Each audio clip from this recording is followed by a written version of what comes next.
Hello everyone, welcome to class series, and in this video we're gonna be learning our short summary of our chapter, The Last Lesson. Franz started for school very late that morning. He was afraid of being scolded because M. Hamel was to question them on participles and he did not know the first word about them.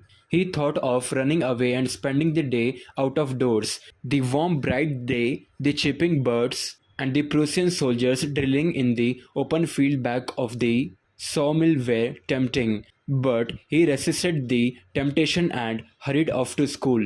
There was a crowd in front of the bulletin board near the town hall. Watcher, the blacksmith, asked Franz not to go so fast. He assured the boy that he would get to his school in plenty of time. Usually there was a great bustle when the school began, but that day everything was as quiet as Sunday morning. Through the window, Franz saw his classmates already in their places and M. Hamel walking up and down with his terrible iron ruler under his arm. Franz opened the door and went in. He blushed and was frightened. M. Hamel very kindly asked him to go to his place. Franz noticed that the teacher had put on his beautiful green coat, his frilled shirt, and the little black silk cap, all embroidered. He wore this only on inspection and prize days. The village people were sitting quietly on the usually empty back benches. Everybody looked sad, and Hauser had brought an old primer. M. Hamel said that it was the last lesson he would give them. Henceforth, only German was to be taught in the schools of Alsace and Lorraine. The new master would come the next day. This was their last lesson of French.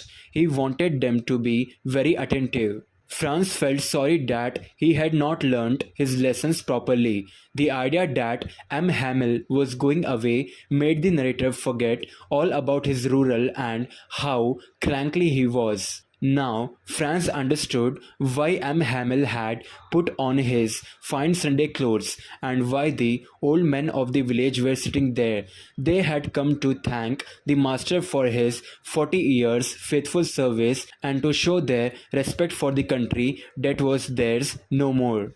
M. Hamel asked Franz to recite, but he stood there silent. The teacher did not scold him. He confessed that his parents and the teacher were at fault. Then he talked of the French language, the most beautiful language in the world, the clearest, the most logical. He asked them to guard it among them and never forget it. Their language was the key to their prison. Then they had lesson in grammar and writing. The pigeons cooed very low on the roof. Franz thought if they would make even the pigeons sing in German, all the while M. Hamel was sitting motionless in his chair and gazing at one thing or the other. His sister was packing their trunks in the room above as they had to leave the country next day. After writing, they had a lesson in history, and then the babies chanted their ba, be, bi, bo, boo. Even old Hauser was crying. At all once, the church clock struck 12, and then the midday prayers. At the same moment, the trumpets of the Prussians returning from drill sounded under the windows. M. Hamel stood up. He wanted to speak, but something choked him. Then he took a piece of chalk and wrote on the blackboard as large as he could, Vive la France. After this he stopped and leaned his head against the wall. Without a word, he made a gesture with his hand to indicate that the school was dismissed and they might go.